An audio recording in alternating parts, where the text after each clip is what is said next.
My stepmom stole my late mom's $45K inheritance to buy her daughter a Mercedes. Karma made her pay 3 times over. My mom left me something to build my future. By the time I reached for it, someone else had already cashed in, and karma was just getting started. My name is Alana. I'm 19, and I don't even know how to start this without my hands shaking. What happened to me feels like something out of a twisted movie, the kind where karma shows up swinging. I've posted nothing personal online before, but I'm angry and just tired. So if you're reading this, thanks for being here. My life used to be good. It wasn't perfect, but I had a mom who loved me more than anything. Her name was Christine. She made homemade chicken pot pie on Sundays, hated thunderstorms, and always braided my hair before bed, even when I acted too cool for it. She was my everything. She died when I was 9. Ovarian cancer. It was fast and unfair. One day she was driving me to dance practice in her old Honda Civic, and a few months later I was standing by her hospital bed holding her cold hand and trying not to cry because she told me I needed to be strong. Before she passed, she set up a $45,000 trust to be given to me when I turned 18. One night she whispered, "Use it for college or your first apartment or something that makes you proud. That money is for you, sweetheart." My dad was there too, nodding in agreement. He promised he'd protect it. I believed him. Back then I still trusted people. For a while it was just me and Dad. He worked long hours at the construction company, but he tried. I could tell he was hurting too. But he always made time for my dance recital or to drive me to sleepovers at my best friend Savannah's house. Then, when I was about 11, he met Vanessa and everything changed. Vanessa had a smile that made people think she was warm. She knew exactly what to say, always complimenting my curls, asking about my grades, and bringing over homemade chocolate chip cookies.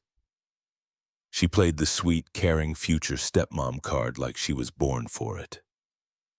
I wanted to believe she could make Dad happy again. I wanted to believe I could be happy again too, but things rarely turn out the way we wish they would. They got married a year later. That's when the mask came off. At first, it was subtle. She started taking up more space by redecorating the house, throwing out my mom's things, and telling Dad it was time to move on. Then came her daughter, Brianna. She was my age, but everything about her screamed entitled. She walked into our lives as if she owned the place. Suddenly, everything was about Brianna. Her favorite meals, cheerleading practice, and her brand new iPhone. I was still wearing old jeans and thrift store hoodies while she strutted around in designer everything. But I didn't complain, at least not at first. I kept thinking it was temporary. Then my dad died of a heart attack. I was 15. I still remember that morning. Vanessa screamed so loud it made my ears ring. I ran into the hallway and saw the paramedics rolling him out, his face pale and still, just like Mom. It felt as if the floor had cracked open again.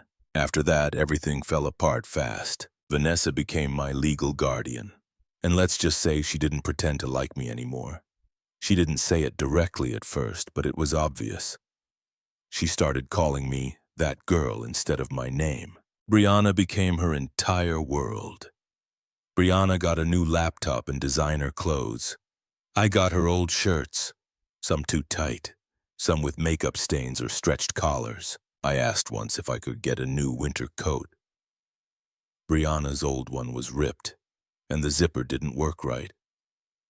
Vanessa stared at me and said, "Be grateful you have something to wear at all." I remember that night clearly. It was freezing outside, and the wind whistled through the cracks in the basement walls. She had moved me down there, saying I was too messy for the guest room.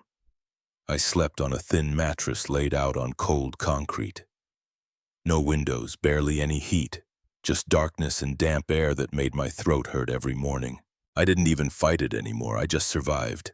Brianna would stomp on the floor above my head and laugh, yelling, "Basement rat's awake again." I'd shove earbuds in and stare at the ceiling, imagining my mom's voice telling me to hold on. Dinner was another story. Vanessa and Brianna would eat together at the table with plates full of pot roast, salmon, or lasagna. I'd get whatever was left, usually cold, sometimes half-eaten. One time I found a used napkin in my portion. When I asked if I could eat with them sometime, Vanessa just said, "You eat when we're done. Be patient." So I kept my head down and counted the days until I turned 18. That was supposed to be the day I'd finally get my inheritance, my mom's gift, the one thing no one could take away. Or so I thought. When my birthday came, Vanessa surprised me. She actually threw a party with cake, balloons, and cheap streamers from the dollar store. She even hugged me. It felt wrong, stiff and fake. But I smiled through it and told myself, one more night, then I'm gone. After the guests left, I waited until Brianna went upstairs. Then I walked into the kitchen where Vanessa was pretending to clean up. I leaned on the counter and asked, "So, about the trust?" She didn't look at me, just kept wiping the same spot on the counter. Finally, she sighed. "Honey, that money's gone." I blinked. "Gone?" My chest tightened. "What do you mean, gone?" She turned to me with that fake smile again. "You've lived here rent-free for years. Do you know how much food and electricity cost? I used that money for household needs." I stared at her, heart pounding. "Household needs?" I asked. "You mean Brianna's Mercedes?" Her face changed. That smile dropped like a stone. "Don't you raise your voice at me!" she snapped. "That car was for the family. You'll use it too." I laughed bitterly. "You don't even let me upstairs when you have company." She took a step toward me. "Watch your tone, girl. You should thank me for raising you at all." Before I said something I'd regret, I walked out without even grabbing my jacket. I just kept walking into the cold and the dark, my breath coming out in white puffs, tears freezing on my cheeks. The next day, I called my mom's old lawyer. She'd introduced me to him when I was little, told me he was the man to trust if anything ever happened. His name was Mr. Caldwell. He didn't sugarcoat it. "She withdrew the funds about 8 months ago," he said over the phone. "Filed it under guardian expenses. Technically legal since you weren't of age yet." I felt as if someone had punched me in the gut. My mom's money. The money she saved by working overtime at the hospital, by skipping vacations, by sacrificing so I could have a better future. Gone. Spent on leather seats and custom rims for a spoiled girl who didn't even know what struggle meant. I could have screamed. Instead, I got a job, then another. First at a coffee shop downtown, making lattes and cleaning tables. Then at an auto body shop in the next town over, answering phones, filing paperwork, and learning about cars from the mechanics. I saved every dollar I could, bought my own clothes, paid for my own food. I didn't owe Vanessa anything anymore. Meanwhile, Brianna was living it up. She bragged to her friends about her sweet 16 gift, a shiny silver Mercedes-Benz with leather seats and a premium sound system. I came home from work one night covered in coffee stains, and she was out front taking selfies with it. "Hey," she shouted, grinning. "Maybe I'll let you detail it for me, basement girl." I didn't say a word, just walked past her head high like she didn't exist. But inside I burned with a rage so hot it scared me. I didn't know it yet, but karma was already on its way. 2 months later it happened. Brianna was driving that same Mercedes, the one my mom's money paid for, on her way to a party at some guy's lake house. It was raining hard that night, one of those spring storms that made the roads slick and shiny like glass. From what I heard later, she was on FaceTime with her boyfriend, showing off her outfit, and probably speeding like she always did because she thought the rules didn't apply to her. She lost control on a sharp curve near the interstate, hit a concrete barrier and slammed into another car. The Mercedes was totaled. She survived, but just barely. Broken ribs, a punctured lung, a shattered wrist, and damage to her knee so bad the doctor said she'd never do competitive cheerleading again. I found out from a neighbor who came banging on the door at 1 o'clock in the morning. Vanessa's screams filled the house like some horror movie. It was so bad I even felt it in my chest. I should have stayed out of it, but I didn't. I drove her to the hospital. Don't ask me why. Maybe because I knew what it felt like to watch someone you love almost die. Or maybe because for one moment I saw her not as the woman who made me sleep in a basement, but as a terrified mother. She clutched her purse so tight her knuckles turned white, sobbing. "My baby, my poor baby, I can't lose her." We didn't say much during the drive, just the sound of the wipers and her crying. When we got there, I sat in the waiting room for hours while doctors worked on Brianna. I was exhausted, my eyes burning, but I stayed because somewhere deep down I was still that little girl who wanted to believe families helped each other. The next day, Brianna woke up. The first words out of her mouth, "This wasn't my fault. The road was wet, the other driver cut me off, they came out of nowhere. No thank you for helping her. No, I'm lucky to be alive." Just blame, deflection, and excuses. But the police report didn't lie. It clearly stated she was on her phone, speeding, and driving recklessly. Witnesses saw it happen. The dash cam from the other car caught everything. No one was buying the victim act. To make matters worse, the other car had a woman and her college-age daughter inside. Both survived but were seriously hurt. The daughter broke her collarbone and needed reconstructive surgery on her face. The mother had a severe concussion and a broken hip. They were stuck in the hospital for weeks, facing months of physical therapy. About a month later, Vanessa got a letter. Thick, official-looking, with a law firm's name embossed on the envelope. The woman and her daughter were suing her. Since the Mercedes was registered in her name, she was legally responsible for all damages. She completely freaked out. The house, the insurance claims, the mounting medical bills, and the court fees were all about to crash down on her. That night, I came home from a late shift at the body shop. She sat at the kitchen table, the same table I was never allowed to sit at when guests came over. Her face was pale, her hands trembling as she flipped through legal papers that seemed to multiply with every page. When she looked up, I already knew what was coming. "Alana," she said, her voice small and shaky. "We need to talk." I dropped my backpack and crossed my arms. "About what?" "I need your help, please. I know you've been working hard. 2 jobs, right?